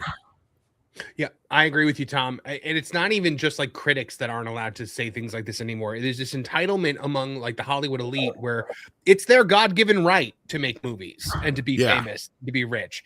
And so, because it's their dream, they're entitled to it. And how dare you voice an opinion and insinuate that it wasn't? Kit Harington just attacked the fans over their reaction to the Game of Thrones ending, which, I mean, he's getting real current on that one. And he was like, do you know how many people worked so hard on this? I'm like, I don't care. That is, I hate that. And I'm glad you brought it up, because that's exactly where I was going with it. I hate that thing. It was like, so many people worked so hard on this. It's like, so I'm supposed to say it's good just because of that? The Rock's daughter came at me on Twitter one time because I said that she didn't have charisma. And all of her little woke flying monkeys all came at me, and they were like, oh, like the what do you call it? It's her dream. This is her dream. It's her dream to be in there. I'm like, I don't care. It's not good. And I'm the audience. I'm allowed to review the things that I look at. Honestly. Yeah, I would not give a shit if it's your dream or not. It's my dream to play professional baseball. Let me go out there and try. And you can't say a goddamn bad thing about me. It's amazing that these people have forgotten about critics like Rex Reed, who their stock in trade, and still continues to be. He's still around and still reviewing, if you don't know. He's one of my favorite reviewers of all time. He is he wields a rapier sword on projects which he thinks sucks. And he makes entertainment of it, which many of us do. I mean, sometimes when something is so bad, you might as well enjoy the ride. Ebert was built on that, right, Paul? Right. I mean, and one of the things that, I mean, I'm going to talk about George Clooney. I've always found him to be a pleasant actor. I thought his best work was that kind of hillbilly movie where they were singing. Brother, Where Art Thou? Yeah, the Coen Brothers movie. But then when I saw him on Hail Caesar, I realized, wow, this guy can't act at all. Yeah. I'm curious. Because I have to admit I haven't seen the detailed context of Tarantino's original comments. Was there a particular reason why he singled out those three? I don't know what the impetus was, but I guess those three actors came up, and he said some. Yeah, he was. I think they were just asking him about actors and that he didn't like or whatever. And he was on be honest and to get a headline. Yeah, I'm trying to find the actual quote here. Did he need to say these things? I'm not entirely sure either. Yeah, well, he's got his. It was on his podcast, I believe. Yeah. Because I have two thoughts on this. One, is it wrong of Tarantino to single anyone out like that? No. Should he do it? Is it tactful? Maybe not, because maybe they were wrong for that particular movie or something. Again, I haven't seen his exact words, but I will say as a general thing, a director should know what he's doing before he singles out some actors when that's going to be part of their conversation and stuff like that forever. Okay, so this is where it stemmed from, I guess. It started with his top 5 of the year, and it started because he put, or not top 5 of the year, but top 5 films of the 21st century, and he put Paul Thomas Anderson's at There Will Be Blood at number 5, and he said that it would stand a better chance to be number 1 if it didn't have one big flaw. And then he was asked what was that, and he said it was Paul Dano. So that's how this whole thing got started, I guess. Yeah, right. Because there, I think you, rather than like, dude, that guy, he destroyed the whole movie. I think it would be better like, yeah, there was some mistakes were made. Highlight the importance of casting, and sometimes some great movies are brought down by the wrong casting choices, because you take some actors that may excel in other parts, but you put them in something where they're not perfectly right, or the director isn't able to get the performance necessary. Well, angled something like that, instead of like saying, "Oh, dude, that guy sucks. He ruined the whole movie." But here's his otherwise, actual the quote. best movie ever. Here's his actual quote. And the flaw is Paul Dano. Obviously, it's supposed to be a two-hander, and it's also drastically obvious that it's not a two-hander. He is weak sauce, man. He's a weak sister. Later, he added that Lillard and Owen Wilson into this list of actors he's not fond of. I'm not saying he's giving a terrible performance. I'm saying he's giving non-entity performance. I don't care for him. I don't care for Owen Wilson. I don't care for Matthew Lillard. So he just basically is just like listing off the actors he doesn't care for. Yeah, and that just made this big, huge thing about it, is whatever the media did. Yeah, that I think is a little bit unnecessary, because they haven't done anything wrong. So he just doesn't like their performances. You don't like their face or whatever. That's fine. You're well. Like, I'll say that about other people I say, but I'm just some random dude on the interwebs. He's Quentin Tarantino. It's going to have a little bit more repercussions when he says it. Now, that being said, I think it's a far bigger issue what George Clooney is doing here, because he is signal boosting it in a very big way. Okay, fine. So Quentin Tarantino, he said he don't like these actors. Yeah, that happens. No one cares. In the bigger scheme of things, it's going to obviously be very awkward for those actors, but the world is going to move on, and most people are going to forget. Maybe it'll come up in some interviews, podcast every once in a while, 10 years from now, who knows, right? But now George Clooney comes, and unlike the Quentin Tarantino thing, this is actually front and center on all of the trades and everything. And what he's saying here is, I'd be honored to work with Paul Dano, Owen Wilson, and Matthew Lillard. I never will work with them. So guys, don't get your hopes up. I won't work with you. But now I get to do some virtue signaling on my own, showing how good, important I am, using you guys as the means to do that, really highlighting to the entire world that Quentin Tarantino doesn't like you, and I won't work with you. It's just a fake bullshit. You know what? Tom Seaver just pointed out in the chat that the other reason for this, Tarantino did recently say that George Clooney is not a movie star. Right. And he's not wrong, so that hurt his feelings too. And they've worked together before. Yeah. That's why he's railing against. What did they work on? That's the Are thing. you fucking kidding me, dude? They're co-stars in From Dusk Till Dawn. Oh, that's right. Oh my god, I fucking totally brain farted. Yeah, I totally brain farted. It's still early over here. Sorry, but yeah, no, I'm like, no, wait a minute here. This that adds a whole nother layer, bro. That adds a whole nother. Yeah, I don't think him and Tarantino probably ended up getting along by the end of the game. No, because those guys on that set were assholes to each other, but they were also,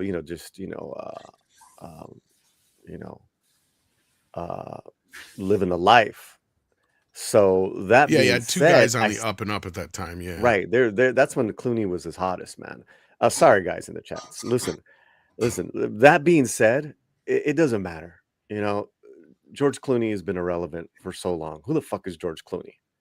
All right, he thinks he's the godfather of Hollywood. That's the problem. I know, right? But I'm trying to my argument is that that Jay Kelly movie was terrible.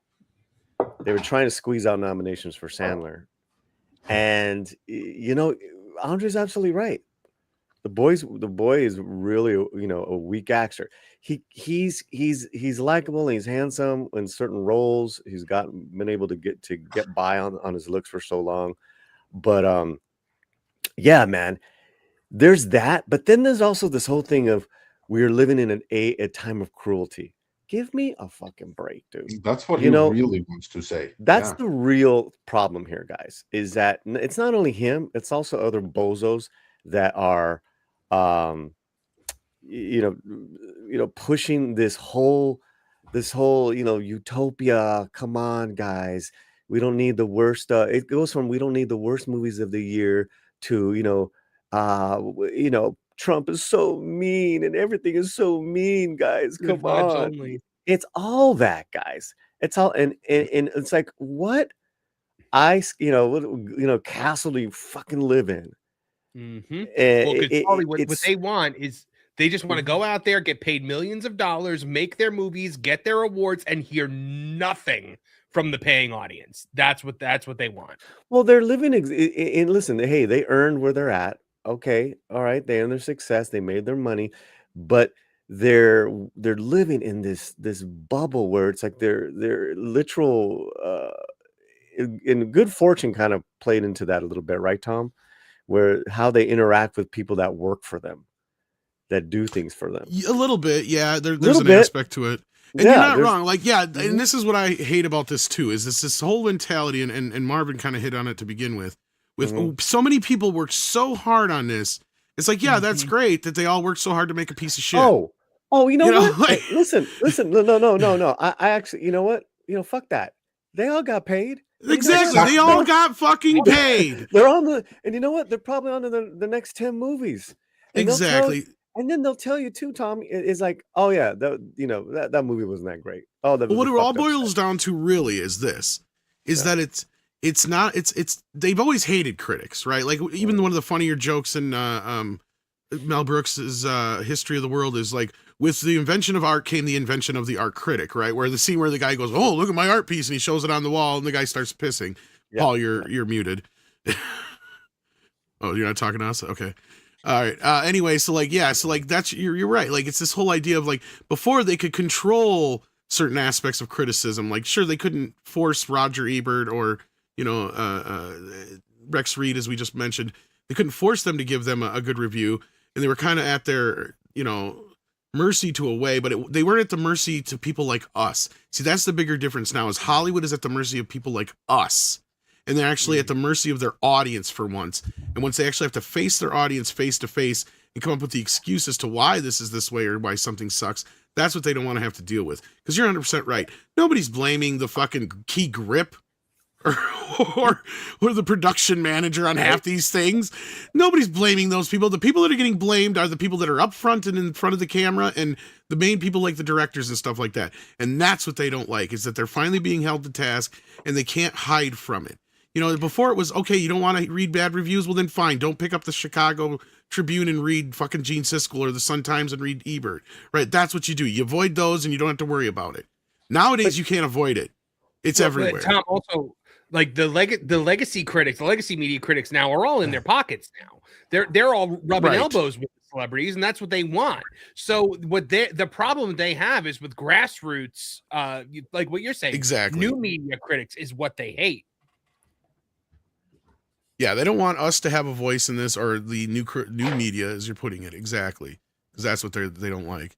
But no, and that's what I don't like about these statements. Because, like, look, I'm not saying that people should go out and be mean, and I do agree with you for the most part, Andre, fundamentally, that Tarantino is somebody who should probably pay a little bit more attention to what he's saying, because he is somebody who carries weight, right? That's true. But at the same time, you got somebody like George Clooney who thinks he has a hell of a lot more weight than he really does. This motherfucker elected himself Godfather of Hollywood at some point, and I'd like to know where that meeting was. Although, that being said, he has every right to voice his opinion. He does. He And- absolutely does. And so But that's not Did the Jack issue. Nicholson hand him the crown Hold or on, something let like me that? finish. That's what I'm trying to figure out. Sorry. Well, hold on. Let me finish. The point is that if it was just some, Verhoeven who said these things about the three actors, no one would react. He wouldn't be reacting. He's Right. reacting because it's Tarantino. One, because Tarantino is held in high regard in Hollywood, and the fact that he maybe has some personal animus with him. That's the only reason. But I mean, from the outside, most of us don't read Variety in the outside world, in the noob world. And those of us who do follow this kind of stuff, this is just a petty fight between people, privileged individuals in the long run. Oh yeah. I agree with you there, and I never disagreed with your initial point either. No, I know. It's just the fact of like, look, I don't think film critics should be stifled. I think that there was more being made out of Tarantino's point than what it really was. Like, he was just bringing up examples. I don't think he meant to single out those guys to cause this controversy. And if anything, it might help Matthew's career. And the funny thing is when he mentioned this is when Five Nights at Freddy's was the number 1 or number 2 movie in theaters at the time. So, and that's what a lot of this was everybody coming to the defense of Matthew Lillard more than anything. It didn't seem so much like they gave a shit about Paul Dano and, He was the and Owen finest. Wilson. He is the finest Shaggy. I've met him. He's a lovely dude. And Paulie and I interviewed him.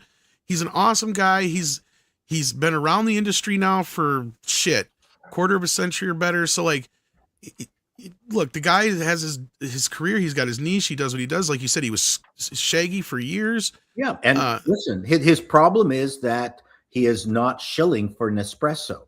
That's his problem. Needs to sell some coffee. He needs to sell coffee, then he'll be up there.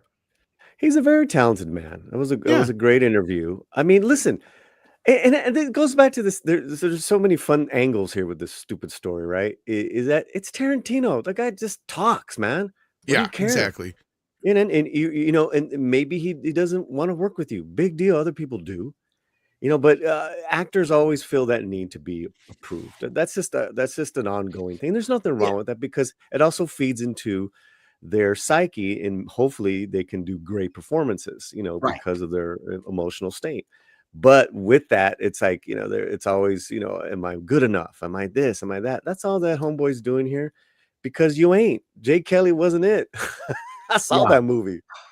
And I think the thing that I object to the most is that an actor will get a role where the writer has filled his cake hole with intelligent dialogue, and the audience will see this movie and they'll think that's the actor.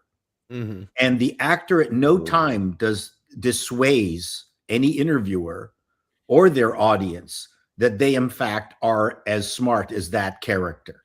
So they'll finish that movie and take the mantle with them, that aura with them, and they will not thank the writers ever for bestowing that supreme intelligence on them, this fakery on them, and they will walk around and just bask in that glory. But there was the era, the whole mystery is gone too, because these bozos talk too much, right? And that's a whole nother problem. Don't open your time. You know, Wilson does something. That's what I'm saying. Like, at the end of the day, look, and I'm not trying to like be like this big, like, look, I'm not gonna pretend that Quentin Tarantino is not my favorite director. Okay. But at the end of the day, he is less of a director now than he is one of us. If you guys haven't noticed, like, he's got to the point where he's going to make one more movie, he says, and that's it. He's done nothing more than do more writing and critiquing film and talking on podcasts and doing his own podcasts and all that kind of stuff. And he's done other things. So I think he's quasi semi-retired at this point. It's like, leave the guy alone. Who gives a shit? Let him talk his shit just like we do. Who cares? I get it. At the end of the day, you're not wrong, Andre. His voice does carry some weight in Hollywood, probably more weight than George Clooney really does at the end of the day. And that's probably why George is pissed. Big time. To me, this is just Clooney trying to play like, what's the word I'm looking for? He's trying to make himself look better by, you know. Well, I have the question though, Tom, is that did he go to Variety and bitch to them, and that's why they got the story? Or no, like I said in the intro, I think this was. I think What? this was on the red carpet for the Golden Globes. Oh, actually. okay. Of course, it's on a red carpet. So then this is a Variety issue, not a Clooney issue, as far as I'm concerned. No, Well, that's kind of what we all were saying to begin with. Is none of this would really be an issue if it wasn't for the media to begin with, And because it was just a off the cuff remark by Tarantino, whether or not he should have made it or not, because it wasn't even that big of a deal at the end of the day. He's just saying, like, you know, just giving examples of something. Could he have picked other actors? Sure. He could have said fucking Jim Carrey, and he wouldn't have said John Travolta because that's his favorite actor. But I'm just saying, like, he could have said anybody else, Nicolas Cage and fucking, you know, Timothy Chalamet, for that matter, and he would have got a hell of a lot more flack for saying that. You Is know he what? right? It doesn't matter. It's his opinion. It would have been even better if Tarantino said Rosemary Clooney sucked. Yeah, Okay, It do you actually get the would have been- reference? Anyone get the reference? that's his aunt. There you go. Yeah, no. I just think Obscure it would have been joke. hilarious if Tarantino had gone on a rant about Timothy Chalamet, like fuck that guy. That would have been awesome. That would have been hilarious. Now that would have been Oh. worth the headlines because he doesn't, he's just like, yeah, exactly. Like I can see where that makes sense. Like, who gives a shit if he's talking about fucking Owen Wilson? I don't see anybody defending Owen here at all. Everybody's Yeah. defending Paul. And Sorry, At the end of guys, the I've day- really got to bounce. But yeah, we're gonna wrap this up get out of anyhow. here. And Take care, guys. so, Oh my Paulie, God! go Look ahead. at the time. I'll be live later tonight. And 1 year later, LA Fires. We're gonna be talking about a whole bunch of stuff. Oh, Got wow. footage, Adam Carolla footage. Got great coverage of people from LA talking about what happened a year ago and the complete catastrophe of our political leaders. I'm gonna go into it tonight, 8 p.m. Pacific, new stream time. Peace. Thanks, guys. Check it out. Awesome. Take care, See Paulie. you, Paulie. But yeah, we're gonna wrap this up anyhow. So, any final thoughts on George Ramona Clooney? did point out that there was some politics, is that people were wearing "Be Good" pins. That's what I was talking about too. Yeah, because Bill Maher got shit for not wearing one. That's what he got shit. But the people weren't wearing it when they were presenting or getting awards, if I can recall. Anyway, doesn't matter. No, because basically, like at some times you have to wear your Palestine flags, right? Other Absolutely. times you have to wear your Ukraine pins. And now, for some crowd, now you have to wear your Venezuela pins. Like, yeah, stop the invasion of Venezuela, free Maduro, all that jazz, right? And now the Hollywood crowd, the crowd decided, you want to be one of us, want to be one of the good company, wear this or else. Be nice, or we're going to be really nasty to you. It's just sad because these things started like as about like AIDS awareness and breast cancer and things like that. And now it's just become too divisive. in my Mandatory opinion. virtue signal. It's like Exactly, one of yeah. it's like one of the same thing as like you have to say their slogans and just another way of submitting to their will. Well, I think Mars monologue on his next show is going to probably cover this, and it will be worth the watch. It'll be glorious, Yeah. I'm sure. It's going to be interesting because after what Wanda said and some of the other stuff that happened, like He the was- shit he got on the red carpet. He was not happy. Well, no, he knows why they're doing it because they don't like what he's saying because he's That's saying right. the loud part out loud, the quiet part out loud. Yeah, that's what I meant. You need to censor yourself. Exactly. So, Paul, what do you got coming up on Pauling News or anything else coming up? Oh my gosh! Well, you sent me the clip finally, or the article on the comedian who Let's is start to giving pick up some instructions, steam. A British comedian, a female comedian who's giving instructions on how to be nice as a stand-up. And I've been looking for that article, and thank you for sending it to me. And so I've got that to work on, and lots of stuff. So I got too much in the hopper. All right, well, we look forward to that. Follow me on Call Me Chato or Appalling News and whatever. I'm really curious to hear what you have to say about that comedian Yeah, because I've seen some of her bits. she's not funny. And- No, she's not. And that's the thing is like people are only laughing at her because they feel bad for her. Let's be honest. No, I'm not even kidding. I'm not even saying that to be jokeful. Like it's the honest truth because she has cerebral palsy or whatever it is. Oh, So she has these really like run of the mill, basic kind of jokes that are mostly based in her disability. right. And Yeah, and that's from right. that is like so basically the audience is laughing at her because they feel bad for her and they're just kind of like more like the please clap kind of thing with Jeb Bush or whatever. That's what it's like to me. And I'm watching these clips and I'm just feeling bad for her too. I'm just like, yeah, this is not funny. Whoever wrote this shit for her should feel bad too. But anyway, Marv, what you got going on over at Geeks and Gamers and Park Place? So Geeks and Gamers, that Park Place, we got new articles coming out pretty much every hour. So make sure you're checking that for all of your news. Over at the M4 Empire channel, we got 3 videos coming per day. We got one out earlier today about the Warner Brothers sales situation. We've got another coming out probably around 2:00 p.m. Eastern Standard Time today. And that is going to be, I'm not a theme park channel, but we are going to be talking about Disney denying disability access to a 2-year-old heart transplant victim. or heart transplant survivor.